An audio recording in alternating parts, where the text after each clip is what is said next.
As you know that Meghalaya aims to be a 10 billion US dollars economy by 2028, and our growth rate is fairly decent compared to the national average. However, to get there, we need our economic development to follow, and obviously government cannot always provide jobs to everybody. So we want, number one, people to be job makers, and that way if you see all the startups that we have incubated so far, or even those that we have not incubated which have come up, they create so many jobs, they create a very vibrant ecosystem. So that's one, in terms of employment. Second would be in terms of industry and in terms of different sectors which are now opening up in the state. For example, food processing or technology or textiles and handicrafts and so many other industries where lots of small entrepreneurs are coming up. So that further adds to, as you know, entrepreneurship is a big umbrella. So there is logistics that starts developing, there is resource development that starts happening, funding starts coming to the state. So all in all, this adds to the vibrant economy that we want for the state. Yeah. So we want to use our local skills, identities, craft, as well as culture, and take them to the global level and make them globally competitive. So what that means is that for years we know that Meghalaya has excellent turmeric, we have excellent fruits, all organic, and we are now trying to ensure that nobody else can kind of sell what is ours. For example, we have recently received the GI tag for that silk, India silk. Now before that, you could have any, Tom, Dick and Harry sitting in any part of the country selling silk, claiming it's India, but it's not. So with this initiative, we can ensure that it's us. Similarly, what Prime and other programs are doing is that we're helping our entrepreneurs put their products on global platforms so that our state's culture is highlighted, and also these are competitive so that nobody else can fill the vacuum and claim what is not theirs. So that's the kind of vision, that we want to make our local products globally competitive in terms of quality, in terms of pricing, and in terms of a just preservation of identity, but one that is also market friendly. So you see, this is a problem which is again all over the country. We have so many random people who will claim that okay, this product is ours when it's really not. So there is a two-step way of dealing with it. One is, like I told you, we're trying to get GI tags and other such certifications. So basically copywriting, trademarking, intellectual property is that's one umbrella, so that there is an exclusivity that look, only this product which has the GI tag, and GI tag will obviously be those which are sourced from here, only those you can sell. So that will curb this misuse by foreigners or other agents. The second would be, and like I said, which would be a more market friendly way. Let's say, for example, if we have an entrepreneur from Meghalaya who, let's say, starts selling canned tomatoes, right, local tomatoes that we get here, and it scales up to a level where it's available on e-commerce, where we can also ship it via logistics. Then when that group gets popularity, obviously the dupes and the inauthentic versions will not be viable choices. You see, these options come up, inauthentic ones, because there's a gap, because the original product is not able to reach the market. So I think these are the two solutions. One is through intellectual property, the other is through strengthening the logistics and sale of our products in general. It's going to be a slow process, but I think we're slowly getting there. I think when something which has not been highlighted so far to the youth or to people, when it is taken up by the government with seriousness, with integrity, and with a certain level of dedication, I think that validates it, that oh, this is a worthy goal. So what I mean is that the government has legitimacy, right? So I think when under our Honorable Chief Minister's vision, when our planning department created this program, I think just the level of dedication and seriousness that we gave to that obviously sent out a message that look, this is something we're doing and we are very serious about it, and this is something you should look to. Second thing I think which we did fairly well was outreach. So I believe the first cohort, which started in 2020-21, where we have that e-championship through which people apply, and then some 50 startups got selected. I think there was a mass level outreach program wherein we reached out to to the blocks, to villages, to gram sevaks, that boss, this is happening, please tell your people to apply. So I think just the combination of the right intent and the right outreach, and obviously the sort of success also had to show in tangible ways. For example, now when we've chosen those 50 startups, the fact that we actually tried our best to give them proper training, give them good incubation, boot camps, funding support. So when those tangible things people can see that look, these people are actually getting the benefit, I think that creates a ripple effect which motivates others.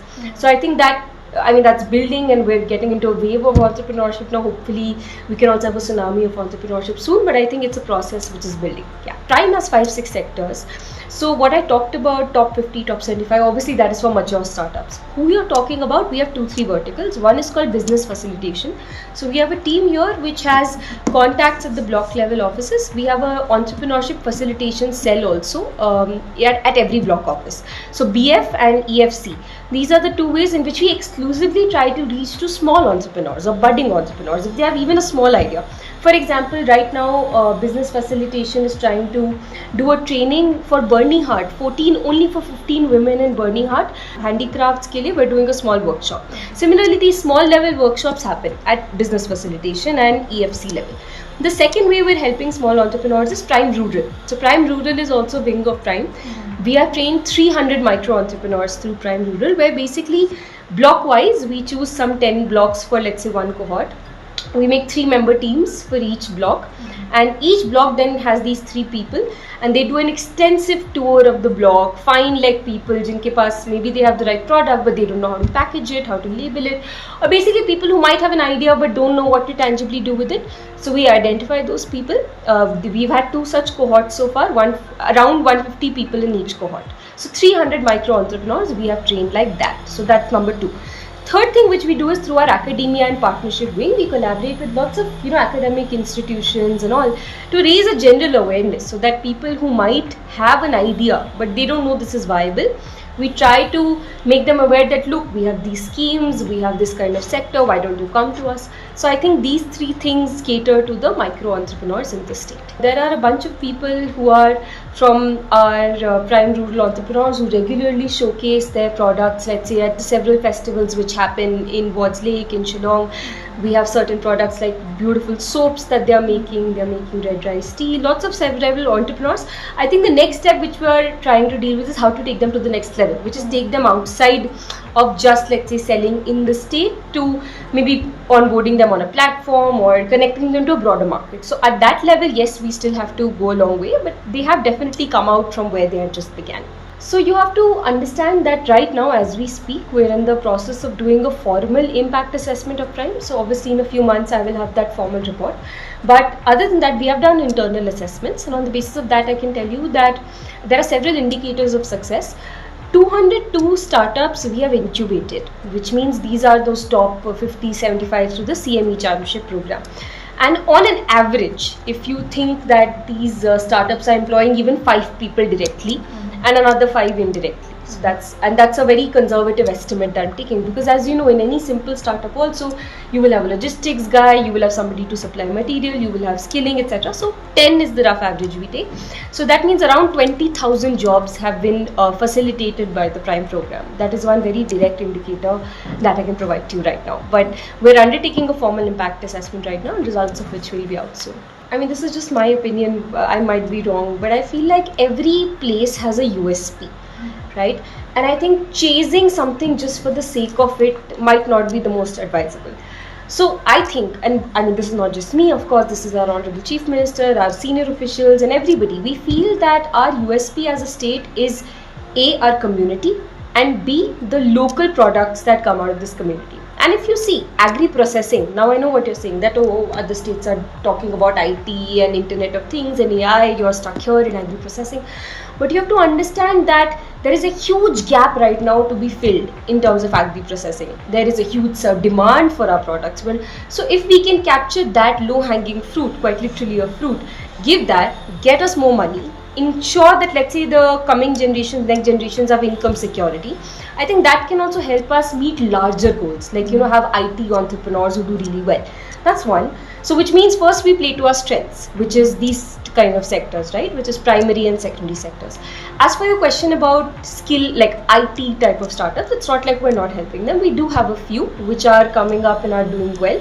I think to promote those, what we're trying to do is also get some collaborators. For example, we sent our startups to the Vienna Startup Festival recently, as you know.